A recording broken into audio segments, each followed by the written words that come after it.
Shiv Sena Uddhav Balasaheb Thackeray party के माध्यम से हर साल शाखा के माध्यम से ये कार्यक्रम होते हैं। उसमें से छाता का वितरण हो, जो बच्चे लोग हैं स्कूल के स्टूडेंट है उनके लिए नोटबुक हो या और कुछ चीज देने का है, वो सब कार्यक्रम हर साल फिक्स है, वो फिक्स कार्यक्रम किए जाते हैं।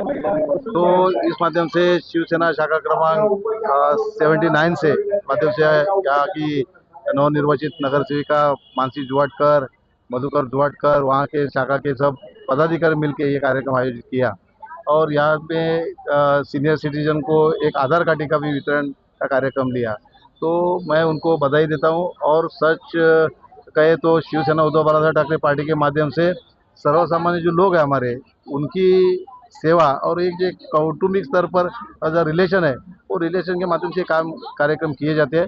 तो मैं उनको बधाई देता हूँ। मुझे लगता है पीएमजीपी कॉलोनी की जो 17 बिल्डिंग है उनकी हालत बहुत खराब है, वो कभी भी गिर सकती है। और पिछले कई सालों से वहाँ पर जो डेवलपर आए थे, कोई लोगों ने लाए थे, उन्होंने काम नहीं किया। इसके लिए गवर्नमेंट ने उसको ब्लैकलिस्ट किया है। और ब्लैकलिस्ट करने के बाद पब्लिक की जान को जो खतरा है, वो देखते हुए मैंने पिछले 2 साल से 3 साल से उसको प्रयास करके वो शासन के माध्यम, जो पब्लिक चाहती थी शासन के माध्यम से, गवर्नमेंट के माध्यम से प्रोजेक्ट हो जाए, तो उसके लिए उनको सैंक्शन मिली है। 800-900 करोड़ तक उन्होंने म्हाडा ने उसके लिए फंड रिजर्व किया है और कॉन्ट्रैक्टर अपॉइंट किया है। आज उनकी गवर्नमेंट मतलब भाड़ा ही कर रही है, तो उसके माध्यम से कुछ प्रॉब्लम है स्टैम्प ड्यूटी रजिस्ट्रेशन के बारे में, वो भी सॉर्ट आउट हो जाएगी। जब तक मेरे ख्याल से वो स्टैम्प ड्यूटी का जो ये प्रॉब्लम है, वो मार्च में उन्होंने महसूल विभाग को लेटर लिखा था, लेकिन आज तक उसका कुछ हुआ नहीं। मेरे को 15 दिन में मालूम पड़ा, तो 15 दिन पीछे लग के मैंने वो प्रॉब्लम सॉर्ट आउट करने के करके अभी स्टैम्प ड्यूटी भरना पड़ेगा कि नहीं भरना पड़ेगा, उसका जो अहवाल है वो गवर्नमेंट को आया है। 1-2-3 दिन में उसका ये हो जाएगा। और उनको वो सच है कि पब्लिक के दिल में डर रहता है कि बिना एग्रीमेंट हम लोग कैसे जाए, लेकिन वो गवर्नमेंट का प्रोजेक्ट है, तो उसमें डरने की बात नहीं। लेकिन आम पब्लिक है, घर जैसा उनका महत्वपूर्ण सब्जेक्ट है, तो वो भी उनका सॉर्ट आउट करने की कोशिश चालू है। मेरे ख्याल से दूसरा एक प्रॉब्लम है, उनको भाड़ा 25,000 रुपये मांग है, लेकिन 25,000 मांग की वो प्रपोजल चालू है, वो भी हो जाएगा। हम लोग पूरी कोशिश करेंगे। और वहाँ का जो प्रोजेक्ट रिपोर्ट निकाला उस माध्यम से 448 स्क्वायर फीट का घर उनको मिल रहा है। उनका 180 का था, कई लोगों का 270 फुट का घर था, लेकिन सबको जो 180 था उनको 448 मिलेगा, और 270 था उनको 600 के ऊपर उनका घर मिलने वाला है। वो गवर्नमेंट का प्रोजेक्ट होने के बाद उसमें डरने की बात नहीं है, लेकिन वो भी कोशिश हमारा जारी है कि पब्लिक को जो डर है वो कैसा निकल जाए और उनको मदद कैसी हो। तो इसके बारे में आपने सच कहे तो महापौर मेयर मैडम को पूछना चाहिए, जो सत्ता में बैठे हैं उनको पूछना चाहिए। क्योंकि हमारे पिछले 25 सालों से शिवसेना उद्धव बालासाहेब ठाकरे और कई टाइम शिवसेना और बीजेपी गठबंधन का ये था। जब भी शिवसेना के माध्यम से अच्छी तरह से काम किया जा रहा था, शिवसेना के महापौर थे, काम अच्छी तरह से किया, उसका नतीजा सबको मालूम है। और अभी पिछले 5 साल और अभी ये 6 महीना 7 महीना, कम से कम 5 साल के बाद जो मुंबई की हालत खराब करके रखी है, वो गवर्नमेंट के माध्यम से उनके हाथ में पूरी सत्ता रखने के बाद भी ऐसा हो रहा है, मुंबई को इतना तकलीफ झेलना पड़ रहा है। तो इसके बारे में आप माननीय महापौर मैडम को पूछेंगे तो अच्छा रहेगा। लेकिन एक बात सच है, हमारे पत्रकार मित्र हो या विरोधी पार्टी वाले हो, शिवसेना उद्धव बालासाहेब ठाकरे पार्टी के माध्यम से जब शिवसेना का महापौर था, तो बारिश के पहले मई महीने में ऐसा हंगामा करते थे, शिवसेना के ऊपर इतना आरोप करते थे। लेकिन अभी उन्होंने सोचना चाहिए आज क्या स्थिति है।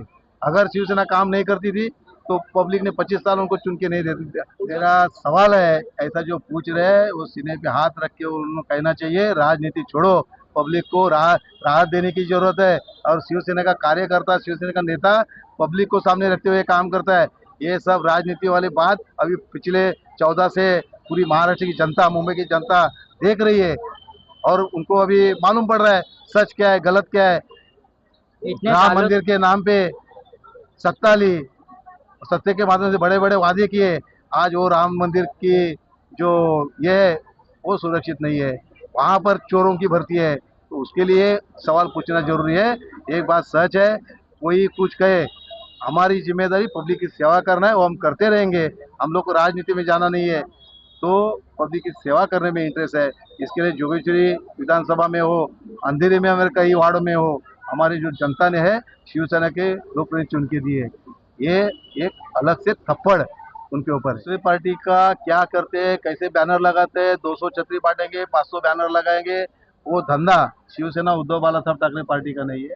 शिवसेना उद्धव बालासाहब पार्टी के कोई नगर सेवक हो, आमदार हो ना हो, हमारा शाखा प्रमुख भी हर साल ये कार्यक्रम करता है, और उसके माध्यम से जो हमारा घरेलू रिलेशन पब्लिक से बना हुआ है, इसके लिए, और जो पब्लिक को हमको आशीर्वाद मिलता है, उसके लिए हमको काम ये करना पड़ता है, और हम लोग करते रहेंगे।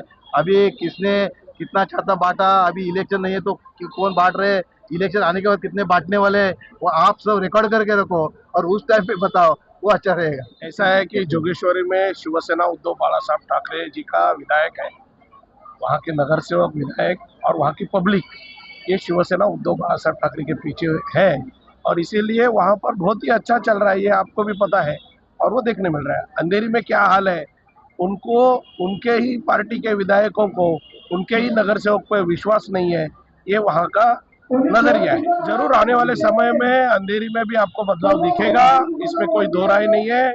हमेशा अंधेरी की जनता ने एक अच्छा निर्णय लिया है, मगर पिछले बार थोड़ा सा उनके तरफ से निर्णय लेने में थोड़ी सी चूक हुई है, मगर ये बार आने वाले 29 में उसको सुधार देंगे। विपक्ष ऐसा है कि अंधेरी में वहाँ पर जो नगर सेवक है उसमें शिवसेना उद्धव बालासाहब ठाकरे के मैं एक अकेला ही नगर सेवक वहाँ पर हूँ, जो अंधेरी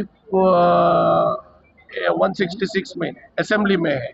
और ये बार मैंने जो कहा कि अंधेरी की जनता ने थोड़ा सा जो गलती किया है ये उनको पता चला है, और आने वाले समय में आपको देखने को मिलेगा कि किस तरीके से जो कह रहे थे कि 10 के 10 नगर सेवक मैं चुन के लाऊंगा, उनके कुर्सी के नीचे से हमने 4 नगर सेवक अंधेरी पूर्व के फिर से लाए हैं, ये भी उनके लिए एक तमाचा है। आप सबको पता है हिंदू हृदय सम्राट बाला साहेब ठाकरे इनका हम जन्म शताब्दी वर्ष मना रहे हैं, और इस वर्ष में हमें बाला साहब के लिए, उनके ज्येष्ठ शिवसैनिकों के लिए, उनके कार्यकर्ताओं के लिए हर एक प्रभाग में कुछ न कुछ कार्यक्रम करने का आदेश है, और उस हिसाब से हमने यहाँ पे हमारे जो वार्ड के ज्येष्ठ शिव सैनिक है उनके लिए यहाँ पे 1000 छाता का डिस्ट्रीब्यूशन प्रोग्राम लिया। अब जिनको चलने में तकलीफ हो रही है, कई लोग ऐसे भी ज्येष्ठ नागरिक के रास्ते में चलते हैं लकड़ी का काठी लेके, अपने किसी बच्चों का सहारा लेके, उनके लिए हमने आधार काठी का भी सहयोग किया।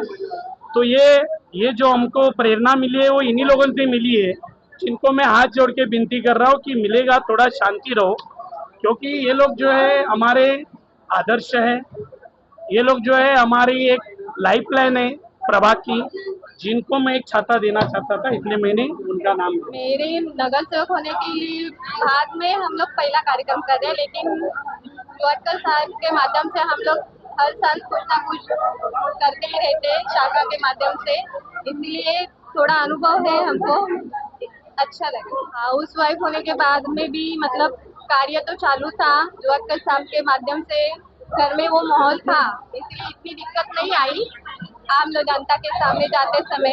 और मानसून का बोले तो प्रशासन बहुत ही लूज है, जो गटर साफ करना था, झाड़े गिरने थी, झाड़े गिर रही है, उसका सब एस्टिमेट जून जुलाई तक मतलब जून तक निकला, तो उसमें काम करने के लिए बहुत डिले हो गया, तो सबको थोड़ी तकलीफ हुई। मानसून में हम लोग को भी उतनी तकलीफ हुई, जितना प्रशासन को करना चाहिए था फॉलो उतना नहीं हुआ, ये टाइम में बहुत ही लेट, जैसे मार्च में जो काम चालू होना था वो जून में चालू हुआ, इसीलिए दिक्कतें तो बहुत आई।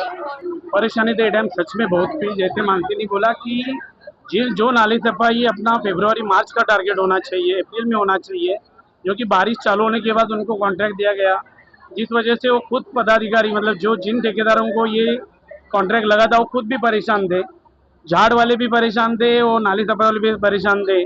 पर जो हमें कम करता था हमने किया, लेकिन हमने आजू बाजू में देखा कि ये टाइम जो बारिश गिरा वो बारिश भी बड़ा जोर से गिरा, हमें वो भी मानना चाहिए, जो बारिश 1 महीने में गिरना चाहिए वो 4 दिन में गिरा है, जिसकी वजह से भी लोगों को थोड़ा तकलीफ सहना पड़ा। हमारी नींद रात को 2 बजे भी होती नहीं है, सुबह 5-6 बजते तो मालूम पड़ता है कि यहाँ पे झाड़ गिर गया है, इधर हमारे घर में पानी आ गया है।